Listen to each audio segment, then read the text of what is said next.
तो dear student तो finally मैं मॉडल सेट 2 भी लेकर आ गया और ये मॉडल सेट करा दिया हूँ। इसके पहले नहीं देखे हैं तो लिंक डिस्क्रिप्शन और कमेंट सेक्शन में मिल जाएगा, जाकर वहां से सेट ए पहले देख लीजिए। ठीक है, मैं आपको बता दिया हूँ कि प्रतिदिन 2 सेट 1 सेट आपको दे देंगे। ठीक है, फर्स्ट वीडियो पहले देखिए, फिर ये सेकंड वीडियो में आप सेकंड मॉडल सेट की तरफ आइए। ठीक है, तो चलिए देरी ना करते हुए, आपका समय ना गवाते हुए स्टार्ट करता हूँ। ठीक है, चलिए फर्स्ट क्वेश्चन है कि जर्मनी का एकीकरण कब पूरा हुआ? जर्मनी का एकीकरण कब पूरा हुआ? तो याद रखिएगा 1871 ईस्वी में। ठीक है, तो 1871 ईस्वी में, यानी ऑप्शन सी इसका सही आंसर हो जाएगा। ठीक है, और याद रखिए यदि पूछे कि इटली का एकीकरण कब हुआ, कब पूरा हुआ, तो याद रखिएगा 1870 ईस्वी में। ठीक है, तो दोनों में से कोई भी पूछ सकता है, चाहे जर्मन का पूछ सकता है या तो इटली का पूछ सकता है। दोनों में से कोई एक पूछेगा, आप आसानी से मार दीजिएगा। जर्मन 1871 और इटली तो 1870। ठीक है, चलिए चलते हैं अपने सेकंड क्वेश्चन की तरफ। सेकंड क्वेश्चन देखते हैं क्या है। सेकंड क्वेश्चन है कि प्रसिद्ध पुस्तक हिंद स्वराज की रचना किसने की? तो याद रखिएगा महात्मा गांधी, हमारे प्यारे महात्मा गांधी जी। ठीक है, तो प्रसिद्ध पुस्तक हिंद स्वराज की रचना किसने की? तो महात्मा गांधी ने, यानी ऑप्शन ए इसका सही आंसर हो जाएगा। चलिए 3 नंबर क्वेश्चन है, पूना पैक्ट कब पारित हुआ? पूना पैक्ट कब पारित हुआ? इसका सही आंसर क्या हो जाएगा? बताने की कोशिश करें तो इसका सही आंसर हो जाएगा सितंबर 1932। याद रखिएगा सितंबर 1932, यानी option D is the right answer. देखिए जितना का आप आंसर आपको पता है, आप अपने मन में आंसर देते रहिए या कॉपी निकाल लीजिए, सभी का 1 से लेकर 40 तक लिख लीजिए एक पेज में और उसका आंसर देते जाइए। ठीक है, और जब मैं बताऊं तो वहां से मिलाते जाइए। ठीक है, ऐसे आपका पहले से यदि क्लियर किए हैं तो कंसेप्ट क्लियर हो जाएगा, ताकि आपको पता चले कि मैं कितना तैयारी किया हूं, कितना प्रिपरेशन अभी तक कर लिया हूं। ठीक है, तो जब मैं बोलता हूं कमेंट सेक्शन में बताने के लिए, अपने कॉपी में देते जाइए और कमेंट सेक्शन में मत करे तो मन करे तो कमेंट सेक्शन में भी, क्योंकि एक उत्साह आ जाता है जब आंसर हम देते हैं ना, तो अंदर एक एनर्जी आ जाती है कि हाँ सारे का सारा मैं सही दे रहा हूँ, यानी तैयारी जोड़ तोड़ से मेरी चल रही है। ठीक है, तो थोड़ी सी हौसला बढ़ जाती है। ठीक है, चलिए चलते हैं अपने फोर्थ नंबर क्वेश्चन की तरफ। फोर्थ नंबर क्वेश्चन है कि अर्थशास्त्रियों ने अंतरराष्ट्रीय आर्थिक विनिमय में किन गतियों का उल्लेख किया है? इसका सही आंसर क्या हो जाएगा? बताने की कोशिश करें इसका सही आंसर क्या हो जाएगा। तो देखिए व्यापार, श्रम, पूंजी और डी नंबर है उपयोग। सही, अर्थशास्त्रीय अंतरराष्ट्रीय आर्थिक विनिमय, विनिमय का मतलब होता है लेन देन। ठीक है, तो उसमें व्यापार, श्रम, पूंजी, उपयोग। सही, तो इसका सही आंसर हो जाएगा उपयोग सभी, यानी option D is the right answer इसका हो जाएगा। ठीक है, चलिए चलते हैं अपने फिफ्थ क्वेश्चन की तरफ। और फिफ्थ नंबर क्वेश्चन देखते हैं क्या बोलता है कि जावर क्या था? जावर क्या था? तो जावर एक पुराना और विश्वस्त कर्मचारी था। याद रखिएगा पुराना और विश्वस्त कर्मचारी था, यानी ऑप्शन इसका डी सही आंसर हो जाएगा। याद रखिएगा, ठीक है, option D is the right answer. चलिए 6 नंबर क्वेश्चन है, भारत में पहला कपड़ा मिल कब और कहां लगा? भारत में पहला कपड़ा मिल कब और कहां लगा? तो 1854 ईस्वी में बंबई में लगा। याद रखिएगा 1854 ईस्वी में बंबई में लगा। जो कलकत्ता में लगा था वो सक्सेसफुल नहीं हुआ, लेकिन 1854 में जो बंबई में लगा वो सक्सेसफुल हो गया। तो भारत में पहला कपड़ा मिल कब और कहां लगा? तो 1854 ईस्वी में बंबई में लगा। ठीक है, चलिए 7 नंबर क्वेश्चन है, वुड ब्लॉक छपाई की तकनीक सबसे पहले कहां विकसित हुई? इसका सही आंसर क्या हो जाएगा? तो इसका सही आंसर हो जाएगा चीन में। याद रखिएगा चीन, यानी ऑप्शन सी इसका सही आंसर हो जाएगा। ठीक है, चलिए अगला क्वेश्चन 8 नंबर है, कॉर्न लॉ किस देश में पारित हुआ? कॉर्न लॉ किस देश में पारित हुआ? तो याद रखिएगा ब्रिटेन में, यानी option A is the right answer इसका हो जाएगा। ठीक है, चलिए अगला क्वेश्चन है यहाँ पे कि 9 नंबर, लौह एवं रक्त नीति का प्रतिपादन किसने किया? तो इसका सही आंसर बताने की कोशिश करें तो इसका सही आंसर हो जाएगा बिस्मार्क ने, यानी option C is the right answer इसका हो जाएगा। 10 नंबर क्वेश्चन है, भारत में आर्थिक महामंदी का सबसे बुरा प्रभाव किस क्षेत्र पर पड़ा? तो कृषि पर। याद रखिएगा, यानी कृषि इसका सही आंसर हो जाएगा, यानी option A is the right answer इसका हो जाएगा कृषि। ठीक है, चलिए 11 नंबर क्वेश्चन है कि श्रीलंका में किस समुदाय ने प्रमुख बनाए रखने का प्रयास किया? श्रीलंका में किस समुदाय ने प्रमुख बनाए रखने का प्रयास किया? तो सिहली ने। याद रखिएगा सिहली ने, यानी option B is the right answer इसका हो जाएगा। ठीक है, सिहली ने। चलिए अगला 12 नंबर क्वेश्चन है, यहाँ पे 12 नंबर क्वेश्चन है कि किस शासन व्यवस्था में सत्ता का केंद्र और राज्यों के बीच विभाजन होता है। तो याद रखिएगा इसका सही आंसर हो जाएगा यहाँ पे संघीय शासन व्यवस्था। क्या हो जाएगा? संघीय शासन व्यवस्था। देखिए एकात्म संघीय शासन का मतलब होता है, संघीय शासन का मतलब होता है कि जहाँ पे राज्य और केंद्र आपस में मिला हो, ठीक है। और एकात्मक शासन यानी कि राष्ट्रपति और प्रधानमंत्री दोनों कोई एक केवल राष्ट्रपति का विभाजन। संघीय शासन व्यवस्था का मतलब होता है जिसमें राष्ट्रपति और प्रधानमंत्री दोनों की केंद्र और राज्य दोनों मिला होता है। संघीय शासन का मतलब होता है जिसमें केंद्र और राज्य दोनों मिला होता है, ठीक है। और एकात्मक का मतलब होता है कि जो एक ही तरफ हो, ठीक है, इसमें देश और केंद्र दोनों ना मिला हो, ठीक है। तो ये किस प्रकार की व्यवस्था में सत्ता का केंद्र और राज्यों के बीच विभाजन होता है, यानी केंद्र और राज्य दोनों किसमें? तो संघीय शासन में। याद रखिएगा एकात्मक शासन में सिर्फ केंद्र होता है, ठीक है, राज्य और केंद्र दोनों नहीं होता है, कोई एक होता है। और संघीय में राज्य और केंद्र दोनों का विभाजन होता है। तो याद रखिएगा ऑप्शन बी इसका सही आंसर हो जाएगा, ठीक है। चलिए अगला है 13 नंबर, संविधान के किस अनुच्छेद के अंतर्गत अस्पृश्यता को निषेध किया गया? अस्पृश्यता, देखिए यहाँ पे लिखा गया है अस्पृश्यता। अस्पृश्यता का मतलब होता है जातिवाद, यानी छोट जात बड़े जात, है ना। कि ये किस में निषेध किया गया है, किस क्षेत्र में? यानी कि यदि तू किसी को छोट जात बोलेगा, नीच जात बोलेगा तो तेरे पर कार्रवाई की जाएगी। तो ये किस क्षेत्र, किस अनुच्छेद में लिखा गया है? तो याद रखिएगा यहाँ पे यानी अनुच्छेद 17 में लिखा गया है, यानी ऑप्शन सी इसका सही आंसर हो जाएगा, ठीक है। चलिए अगला है हमारा 14 नंबर क्वेश्चन है, शिक्षा, वन, विवाह, गोद लेना, उत्तराधिकारी आदि विषय किस अनुसूची के अंतर्गत आते हैं? तो याद रखिएगा समवर्ती सूची के अंतर्गत आते हैं। Option C is the right answer हो जाएगा, समवर्ती सूची के अंतर्गत आते हैं। इसका सही आंसर हो जाएगा समवर्ती सूची, यानी ऑप्शन सी इसका सही आंसर हो जाएगा। चलिए 15 नंबर क्वेश्चन है, नर्मदा बचाओ का आंदोलन का मुख्य उद्देश्य, नर्मदा बचाओ आंदोलन का मुख्य उद्देश्य क्या है? तो बांध बनाने से रोकना, यानी ऑप्शन कौन सा है? बांध बनने से रोकना, यानी ऑप्शन बी इसका सही आंसर हो जाएगा, बांध बनने से रोकना, ठीक है। चलिए 16 नंबर क्वेश्चन है, भारत राष्ट्रीय कांग्रेस की स्थापना कब हुई? इसका सही आंसर क्या हो जाएगा? तो ऑप्शन बी इसका सही आंसर हो जाएगा। याद रखिएगा 1885, ठीक है। तो भारत राष्ट्रीय कांग्रेस की स्थापना कब हुई? 1885 ईस्वी में, ठीक है। चलिए 17 नंबर क्वेश्चन है इसके बाद यहाँ पे कि संयुक्त राष्ट्र अमेरिका में नागरिक अधिकार आंदोलन कब हुआ? तो इसका सही आंसर बताने की कोशिश करें तो इसका सही आंसर हो जाएगा, ऑप्शन नीचे भी देख लीजिए यहाँ पे 60 1968 तक, 1966 से 1976 तक।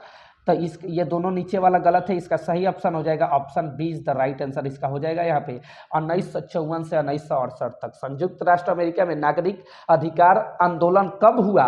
तो 1954 से 1968 तक, याद रखिएगा इस बात को, ठीक है। चलिए 18 नंबर क्वेश्चन है, संविधान की किस अनुसूची में भाषा का वर्णन है? तो याद रखिएगा 8वीं अनुसूची में, यानी ऑप्शन बी इसका सही आंसर हो जाएगा 8वीं अनुसूची में, ठीक है। चलिए अगला क्वेश्चन है 19 नंबर, पंचायतों में महिलाओं के लिए कितने प्रतिशत आरक्षण का प्रावधान किया गया? ठीक है, तो इसका सही आंसर क्या हो जाएगा? इसका आंसर आपको कमेंट सेक्शन में बताना है, ठीक है। पंचायतों में महिलाओं के लिए कितने प्रतिशत आरक्षण का प्रावधान किया गया है, कमेंट सेक्शन में आप बताएंगे। मैं कमेंट, और जो सबसे पहले कमेंट करेंगे उसका कमेंट मैं अपने कमेंट सेक्शन में पिन करूंगा, ठीक है। चलिए जो सही आंसर बताएंगे, ठीक है। चलिए अगला है 20 नंबर, विश्व में सबसे अच्छी शासन व्यवस्था कौन सी मानी जाती है? तो इसका सही आंसर क्या हो जाएगा? तो लोकतांत्रिक शासन। देखिए लोकतांत्रिक शासन में क्या होता है कि हम लोग वोट देते हैं, ठीक है, और वो हमारी काम करते हैं, ठीक है। तो यही सबसे अच्छी शासन है लोकतांत्रिक शासन, क्योंकि वोट दे के हम लोग सत्ता को जिताते हैं और वो हमारी मदद करते हैं, हमारी काम करते हैं। तो ये लोकतांत्रिक सरकार हो गया, यानी लोकतांत्रिक व्यवस्था इसे बोलते हैं। तो कौन सी अच्छी शासन व्यवस्था है? लोकतांत्रिक, यानी वोट देते हैं तो हम लोग, वो हमारी काम करते हैं, हमारी कामों को सुनते हैं, ठीक है। तो इसे लोकतांत्रिक शासन बोलते हैं। चलिए अगला है 21 नंबर, यहाँ पे कि इनमें से किन राज्यों में काली मृदा पाई जाती है, इनमें से किस राज्यों में काली मृदा पाई जाती है, तो याद रखिएगा गुजरात में, गुजरात में काली मृदा पाई जाती है, यानी ऑप्शन सी इसका सही आंसर हो जाएगा, गुजरात में काली मृदा पाई जाती है, याद रखिएगा। ठीक है, चलिए अगला है 22 नंबर, कार्बेट राष्ट्रीय उद्यान किस राज्य में है, कार्बेट राष्ट्रीय उद्यान किस राज्य में है, तो उत्तराखंड में, याद रखिएगा, यानी ऑप्शन 20 का सही आंसर हो जाएगा। ठीक है, उत्तराखंड में, याद रखना, ऑप्शन 20 द राइट आंसर हो जाएगा। चलिए 23 नंबर है, सरदार सरोवर बांध गुजरात किस नदी पर बनाया गया, इसका सही आंसर हो जाएगा नर्मदा नदी पर। किस पर बनाया गया, नर्मदा नदी पर, याद रखिएगा, ऑप्शन ए इसका सही आंसर हो जाएगा। ठीक है, ऑप्शन ए इसका सही आंसर हो जाएगा, याद रखिएगा। ठीक है, नर्मदा नदी। चलिए अगला है 24 नंबर, इनमें से किसे सुनहरा रेशा कहा जाता है, इसमें से किसे सुनहरा रेशा कहा जाता है, चारों ऑप्शन आपके सामने है, इसका आंसर आप कमेंट बॉक्स में बताइएगा, इसका भी आंसर आपको कमेंट सेक्शन में बताना है। आपको बता दे, रेशा यानी जूट, आप देखें जूट, जूट रेशेदार होता है, जूट में रेशा होता है। ठीक है, तो ये चारों में, ये कपास में भी, रेशम में भी, ऊन में भी, तो कौन सबसे सुनहरा रेशा है, आपको इसका आंसर जो है कमेंट सेक्शन में बताना है। ठीक है, मैं आपके कमेंट का वेट करूंगा और जो सही आंसर बताएंगे उनका कमेंट में पिन करूंगा। ठीक है, दोनों आंसर आप कमेंट सेक्शन में आपको बताना है। ठीक है, सही आंसर बताना है आपको। चलिए अगला क्वेश्चन की तरफ चलते हैं। अपने 25 नंबर क्वेश्चन है, झारखंड में कोडरनामा किस खनिज के लिए प्रसिद्ध है, इसका सही आंसर क्या हो जाएगा, तो अभ्रक के लिए, याद रखिएगा, यहाँ अभ्रक लिखा है, इसका अभ्रक होगा। ठीक है, देखिए इस तरीके से अभ्रक, अभ्रक, अभ्रक। ठीक है, ये वाला सही आंसर हो जाएगा। ठीक है, यानी ऑप्शन डी अभ्रक लिखा है, यहाँ पे अभ्रक होगा। ठीक है, चलिए अगला 26 नंबर है, निम्नलिखित में से कौन सी एजेंसी सार्वजनिक क्षेत्र में स्टील के बाजार में उपलब्ध कराती है। ठीक है, निम्न में से कौन सी एजेंसी निम्न में से 26 नंबर है, निम्न में से कौन सी एजेंसी सार्वजनिक क्षेत्र में स्टील के बाजार में उपलब्ध कराती है, इसका सही आंसर हो जाएगा सेल, यानी option B is the right answer हो जाएगा इसका। ठीक है, सेल। ठीक है, कौन सी एजेंसी, तो सेल एजेंसी सार्वजनिक क्षेत्र में स्टील के बाजार में उपलब्ध कराती है। ठीक है, तो याद रखिएगा। चलिए 27 नंबर क्वेश्चन है, भारत की समुद्री तट की कुल लंबाई कितनी है, इसका सही आंसर हो जाएगा 7516 किलोमीटर, याद रखिएगा 7516 किलोमीटर भारत की समुद्री तट की कुल लंबाई है, यानी ऑप्शन बी इसका सही आंसर हो जाएगा। ठीक है, चलिए अगला है 28 नंबर, यहाँ पे क्वेश्चन है 28 नंबर क्वेश्चन है, भारत की पहली रेलगाड़ी कब चली थी, भारत की पहली रेलगाड़ी कब चली। देखिए इसका कोई भी ऑप्शन बाबू सही नहीं दिया हुआ है, मैं आपको यहाँ पे देखिए 1953 दिया गया, 1954, 1960 और 1962। तो याद रखिएगा इसका सही आंसर हो जाएगा 1853, क्या हो जाएगा 1853, याद रखना इस बात को। ठीक है, मोस्ट इंपॉर्टेंट क्वेश्चन है। चलिए अगला क्वेश्चन की तरफ चलते हैं। अगला क्वेश्चन है यहाँ पे कि निम्नलिखित में कौन परंपरागत ऊर्जा का उदाहरण नहीं है, इसका सही आंसर क्या हो जाएगा, बताने की कोशिश करें। सौर ऊर्जा, पवन ऊर्जा, कोयला, परमाणु ऊर्जा। तो याद रखिएगा यहाँ पे कोयला इसका सही आंसर हो जाएगा। ठीक है, कोयला, यानी परंपरागत ऊर्जा कौन सा, परंपरागत का मतलब होता है लगातार। देखिए आपके दादाजी भी कोयला का यूज करते थे, हमारे पापा जी भी कर रहे हैं, और हम भी लाइफ में करेंगे कोयला का यूज। तो इसका सही आंसर हो जाएगा कोयला। ठीक है, कोयला जो है वो परंपरागत ऊर्जा स्रोत का उदाहरण है, यानी ऑप्शन इसका सी राइट आंसर हो जाएगा, याद रखिएगा, सॉरी इसका ऑप्शन सी जो है वो राइट आंसर हो जाएगा। ठीक है, चलिए 30 नंबर क्वेश्चन है, 1992 में पृथ्वी सम्मेलन किस देश में आयोजित किया गया, इसका सही आंसर हो जाएगा ब्राजील में। कहाँ, ब्राजील में, यानी option C is the right answer. ठीक है, चलिए 31 नंबर है, देशों के विकास की तुलना करने का सबसे महत्वपूर्ण आधार क्या है, इसका सही आंसर बताने की कोशिश करें तो इसका सही आंसर क्या हो जाएगा। ठीक है, तो इसका सही आंसर हो जाएगा यहाँ पे औसत जनसंख्या, औसत आय, उद्योग, तकनीक। तो याद रखिएगा देशों के विकास की तुलना करने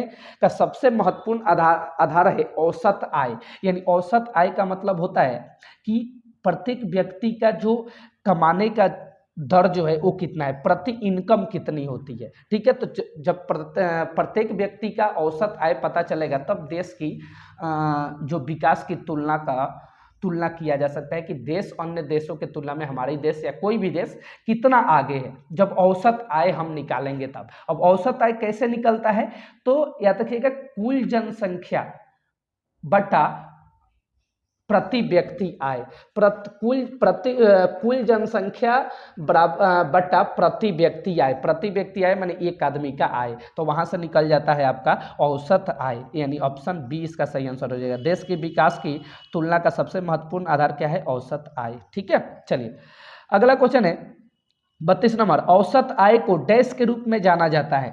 औसत आय को प्रति व्यक्ति आय के रूप में जाना जाता है, यानी ऑप्शन सी इसका सही आंसर हो जाएगा। फर्स्ट वीडियो में भी, फर्स्ट सेट में भी बताया हूँ आपको। ठीक है, सेवा क्षेत्र में किस तरह की गतिविधियां शामिल है, तो याद यहाँ पे है कृषि, डेयरी, वानिकी, और बी है चीन, गुड, ईट बनाना, और सी है परिवहन, संचार, बैंकिंग, और यहाँ पे डी है इनमें से कोई नहीं। तो याद रखिएगा परिवहन, संचार, बैंकिंग, यानी तृतीय सेवा क्षेत्र किसे बोलते हैं, तृतीय क्षेत्र। ये तीनों के तीनों तृतीय क्षेत्र के अंतर्गत आते हैं, परिवहन, संचार और बैंकिंग। इसमें क्या किया जाता है, इस क्षेत्र में, तृतीय क्षेत्र में सेवा किया जाता है। तो बैंक, परिवहन, संचार यानी एक जगह से दूसरी जगह जाने में हमें कोई भी वाहन सेवा करती है, लेकर जाती है, तो सेवा है वो। बैंकिंग भी हमारा सेवा करती है, ठीक है, पैसे देती है ना, तो वो भी हमारा एक सेवा ही है। बैंक में हम पैसे जमा करते हैं और उसे लोन भी हम उठा सकते हैं, तो भी तो एक सेवा ही है। तो ये सब तृतीय क्षेत्र के अंतर्गत, तृतीय क्षेत्र के अंतर्गत आता है। ठीक है, चलिए तो ऑप्शन सी इसका सही आंसर हो जाएगा। चलिए अगला क्वेश्चन है 34 नंबर, जीवन बीमा की गतिविधि है, जीवन बीमा की गतिविधि है, इसका सही आंसर क्या हो जाएगा, तो तृतीय। याद रखिएगा जीवन कहाँ गया, जीवन बीमा यानी एलआईसी कराते हैं, तो वो भी हमारा सेवा ही तो करता है ना, पैसे हमें बढ़ता है हमारा पैसा, तो भी हमारा सेवा ही है। लाइफ में कोई दुर्घटना हो जाती है तो भी हमारी सेवा करता है। ठीक है, तो यहाँ पे तृतीय क्षेत्र हो जाएगा, इसका सही ऑप्शन क्या हो जाएगा, तृतीय क्षेत्रक, यानी option C is the right answer हो जाएगा। ठीक है, चलिए अगला क्वेश्चन है यहाँ पे, वर्तमान में कागज के पैसे के अलावा किस रूप में धन का उपयोग बढ़ता जा रहा है। 35 नंबर क्वेश्चन है, वर्तमान में कागज के पैसे के अलावा किस रूप में धन का उपयोग बढ़ता जा रहा है, तो डिजिटल, याद रखिएगा डिजिटल मनी के रूप में। ठीक है, यानी ऑप्शन डी इसका सही आंसर हो जाएगा, डिजिटल मनी के रूप में। ठीक है, चलिए वर्तमान कागज के अलावा किस रूप में धन का उपयोग बढ़ता जाए, डिजिटल मनी, यानी जैसे फोन पे, गूगल पे, इससे एक जगह से कागज के पैसे के अलावा ये हम ट्रांसफर करते हैं एक जगह से दूसरे जगह तक। हम मोबाइल से ही तो कर देते हैं, हाथ में पैसा नहीं लेते हैं, डायरेक्ट हम गूगल पे करते हैं, जितना 10,000 करना तो 10,000 डायरेक्ट उनके खाते में चला जाता है, तो ये डिजिटल मनी से बोलते हैं। ठीक है, तो याद रखिएगा। चलिए 36 नंबर क्वेश्चन है, धन का आधुनिक रूप क्या है, धन का आधुनिक रूप क्या है, इसका सही आंसर क्या हो जाएगा, तो इसका सही आंसर हो जाएगा सस्ता श्रम।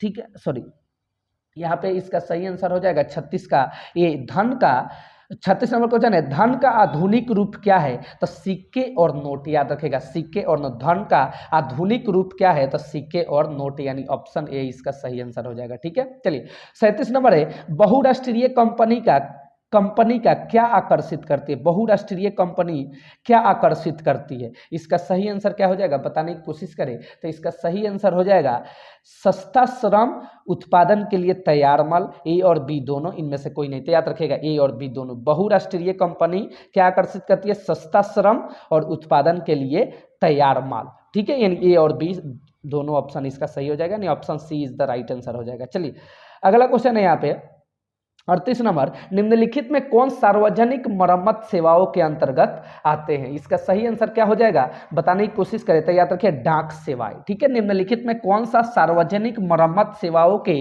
अंतर्गत आते हैं, तो डाक सेवाएं। मोबाइल मरम्मत सेवाएं नहीं होगा, वायरिंग मशीन बिक्री के बाद सेवाएं नहीं होगा, इनमें से कोई नहीं, डाक सेवाएं इसका सही आंसर हो जाएगा, यानी option A is the right answer इसका हो जाएगा। ठीक है, चलिए अगला है 39 नंबर, सूचना का अधिकार अधिनियम कब पारित हुआ, तो याद रखिएगा 2005 में, यानी option B is the right answer इसका, sorry option C is the right answer हो जाएगा 2005। सूचना का अधिकार अधिनियम कब पारित हुआ, 2005 में। ठीक है, चलिए लास्ट क्वेश्चन है 40 नंबर, आरबीआई के निर्देशानुसार बैंकों को अपने पास कुल जमा राशि का कितना परसेंट नगद रखना पड़ता है, तो याद रखिएगा यहाँ पे 15%, ठीक है 15%। कितना नगद रखना पड़ता है, 15%, याद रखिएगा इस बात को, ठीक है। तो आरबीआई कितना रखती है, 15% आपके पैसे का 15% रखती है, याद रखिएगा, ठीक है। चलिए यहाँ पे 40 का 40 क्वेश्चन आपको खत्म कर दिए। अब इसके बाद में इसका सब्जेक्टिव एक बार सभी सेट का मैं सब्जेक्टिव आपको करा दूंगा यहाँ पे, ठीक है। ये जितना सब्जेक्टिव क्वेश्चन दिया गया है ये सारा सब्जेक्टिव एक बार मैं आपको करा दूंगा, फर्स्ट सेट का भी और सेकंड सेट का भी, सबका सब्जेक्टिव एक जगह कराऊंगा। पहले ऑब्जेक्टिव मैं आपको पूरा का पूरा करा देता हूं, ठीक है। तो चलिए तीसरे सेट के लिए आप वेट करेंगे, तीसरे सेट में तुरंत लेकर आऊंगा, ठीक है। ये फर्स्ट और सेकंड सेट दोनों का दोनों आप कंप्लीट कर लेंगे, ठीक है। और तीसरे सेट का आप वेट करेंगे, ठीक है। चलिए मिलते हैं नेक्स्ट वीडियो में, तब तक के लिए goodbye, love you all.